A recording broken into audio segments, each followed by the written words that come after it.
नमस्कार दोस्तों, मैं Rajnish Sharma soul insights platform पे फिर आपके बीच में। आज शुक्रवार है, आज क्वेश्चन आंसर डे है।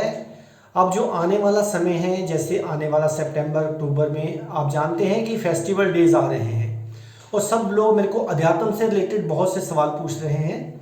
आज मैं काफ़ी सवाल वही लूँगा जो नेगेटिविटी पॉजिटिविटी के ऊपर होंगे, या अध्यात्म के ऊपर होंगे, या ज्योतिष के ऊपर होंगे। तो चलिए सबसे पहले हम शुरुआत करते हैं एक मित्र के प्रश्न से, जिन्होंने ये पूछा है कि क्या अलग अलग जो रंग होते हैं, जो अलग अलग कलर्स हैं, और कौन कौन से कलर्स हमें पहनने चाहिए और कौन कौन से कलर्स एस्ट्रोलॉजी के अकॉर्डिंगली नहीं पहनने चाहिए। ये ज्योतिष के आधार में बताइए। कईयों को काला रंग सूट करता है, कईयों को ब्लू सूट करता है, कईयों को हरा सूट करता है। किसको कौन सा कलर पहनना चाहिए, किसको कौन सा नहीं पहनना चाहिए। सबसे पहले ज्योतिष के आधार पे सुनिए कि जो ग्रह हमारी कुंडली में सबसे ज़्यादा मैलेफिक हो वो हमें कलर कभी नहीं पहनना चाहिए। अगर हम वो कलर पहनते हैं तो हमारी ज़िंदगी में निराशा पैदा हो जाएगी। मान लीजिए किसी का बुध खराब है, वो हरे रंग का प्रयोग शुरू कर देता है, तो उसको बुध जो है वो निराशा में ले जाएगा, नेगेटिविटी में ले जाएगा। तो ये तो किसी अच्छे ज्योतिषी के पास ही जाके आपको पता चल सकता है कि हमें कौन सा कलर पहनना है और कौन सा नहीं पहनना है। ये नहीं कि सोमवार वाइट पहन लिया, कई बार वाइट बहुत नुकसान कर जाता है। मंगलवार को लाल पहन लिया, बुधवार को हरा पहन लिया, वीरवार को पीला पहन लिया, ये सबके लिए उचित नहीं है। जैसे किसी के अंगूठे के निशान नहीं मिलते, इसी तरह ये कलर्स भी आपको सूट नहीं कर सकते। हो सकता है आप जो कलर आपको बहुत पसंद हो वो आपकी कुंडली में ग्रह खराब हो और वही रंग, वही कलर आपको बैड इफेक्ट डाल जाए।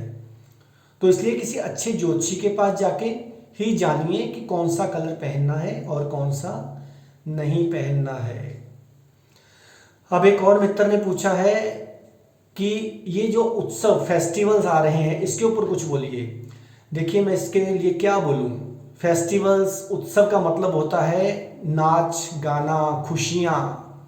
अगर आप जिंदगी में डेली नाच रहे हैं तो आप उत्सव में ही हैं। अगर आप खुश हैं तो आप उत्सव में ही हैं। देखिए हमारे ऋषि मुनियों ने, हमारे संतों महात्माओं ने, हमारे पीर पैगंबरों ने कोई ना कोई फेस्टिवल महीने में रखा ही हुआ है। कई बार दो दो चार चार फेस्टिवल आ जाते हैं। इसका मतलब है कि उन्होंने हमें हर तरफ से बताने की कोशिश की है कि भैया नाचो गाओ, उत्सव में रहो, क्योंकि जो उत्सव में है वही परमात्मा के करीब है, जो उत्सव में नहीं है वो परमात्मा के करीब नहीं है।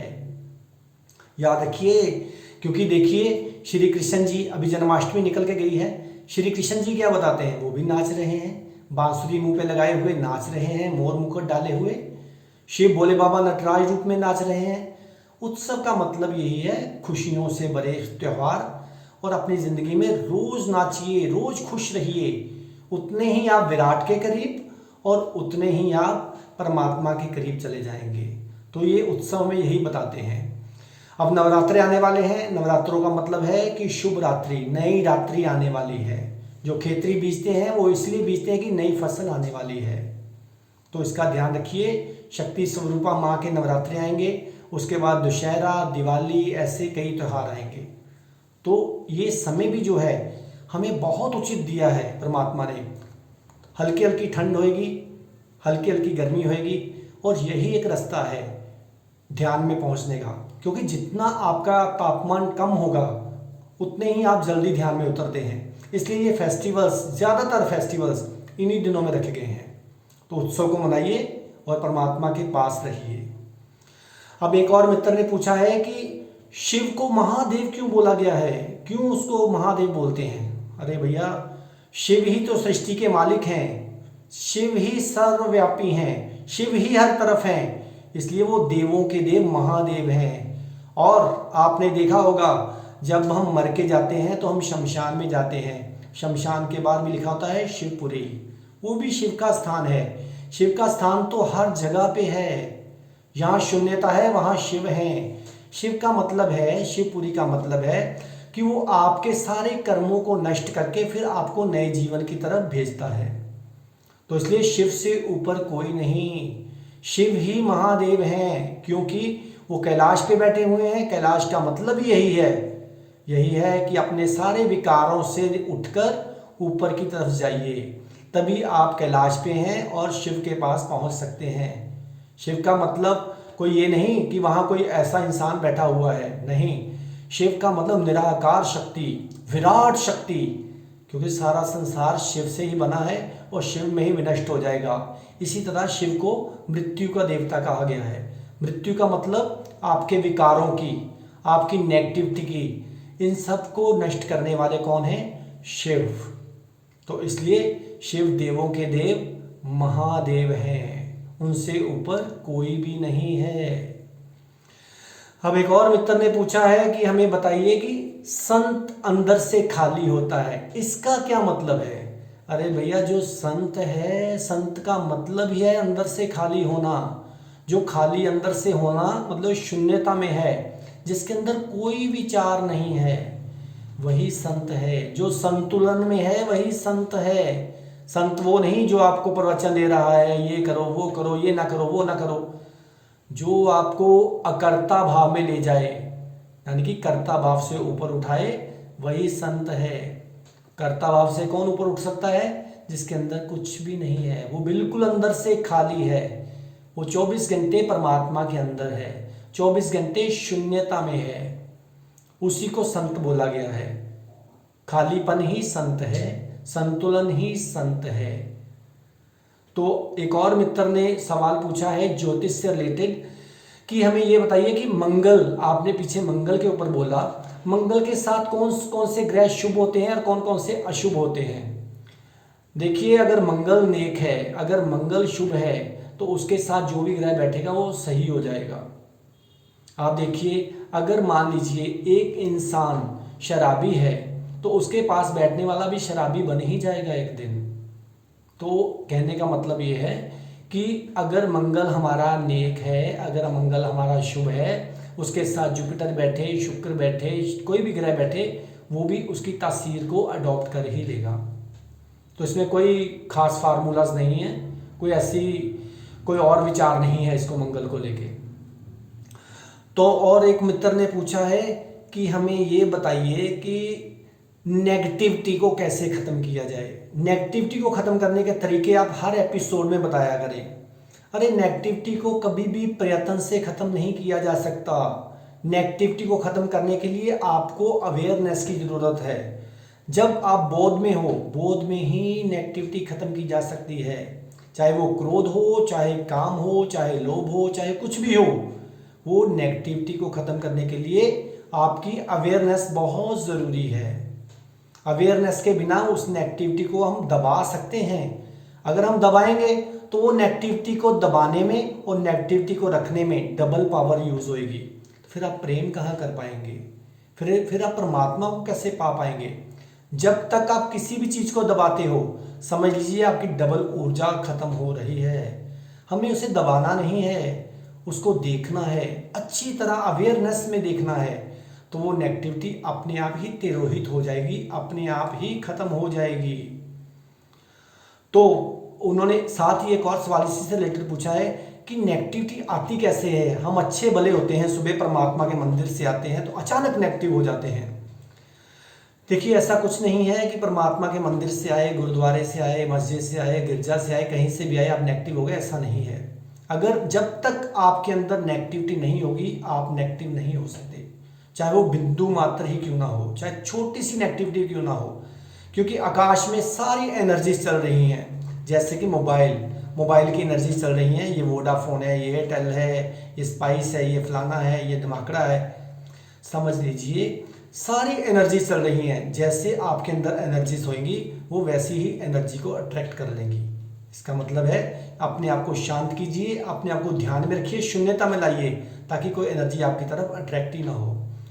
अब एक और मित्र ने पूछा है कि पिछली बार आपने सब नशों के ऊपर बोला, लेकिन शराब का क्या नशा है, शराब का क्या नुकसान है? ना हम किसी को काटते हैं, ना हम किसी को मारते हैं। देखिए, शराब, इसको अगर संधि विच्छेद करें तो शर जमा आप बनता है, शरारत का पानी। शराब अगर पीते हैं तो मैं नहीं कहता हूं कि नुकसान है, मैं कहता हूं उसमें इतना बड़ा आपका नुकसान है जो आप जिंदगी भर आपकी भरपाई नहीं हो सकती। ये नकली शराब पीने से आप परमात्मा की शराब पीने से वंचित रह जाओगे, क्योंकि आप बेहोश हो जाते हो। जब आप बेहोश हो जाते हो तो आपको बेहोश रहने की आदत पड़ जाएगी, तो वो परमात्मा तक कैसे पहुंचा पाएगी। कोई भी नशा आपको परमात्मा से मिलने से वंचित करता है, आपके दिमाग को डल कर देता है, आपको ज़ीरो कर देता है। तो इसलिए शराब खराब है। शराब से आप उस आनंद का मज़ा नहीं ले सकते जो कि परमानंद है। फॉर द टाइम बिंग आप रह सकते हैं कि नेगेटिविटी दूर हो गई, मैं खुश हो गया, अरे वो अगले दिन 100 गुना नेगेटिविटी बढ़ जाएगी। इसलिए कोई भी नशा, शराब का नशा हो चाहे कोई भी नशा हो, वो खराब ही है। अब एक और मित्र ने पूछा है कि पिछली बार आपने काफ़ी चीज़ों के ऊपर बोला कि रिश्वत के लिए राहु खराब होता है, इसके लिए वो खराब होता है। जो लोग दहेज मांगते हैं, जो डॉरी मांगते हैं, उनका कौन सा ग्रह खराब होता है। देखिए, अगर कोई भी माँ बाप विद लव अफेक्शन से, खुशी से अपने बच्चे को कुछ भी देता है, कुछ भी देने का मतलब कुछ भी, तो वो उसके लिए अपनी बेटी को देता है, नुकसान नहीं है। लेकिन जब कोई भी इंसान डिमांड करता है कि मेरे बेटे के लिए गाड़ी दीजिए, मेरे बेटे को ये दीजिए, मेरे बेटे को वो दीजिए, इलेक्ट्रॉनिक दीजिए महंगे से महंगा। अब देखिए, जो मांगने वाला है जो चीज़ की मांग करेगा उसका वही ग्रह खराब हो जाएगा।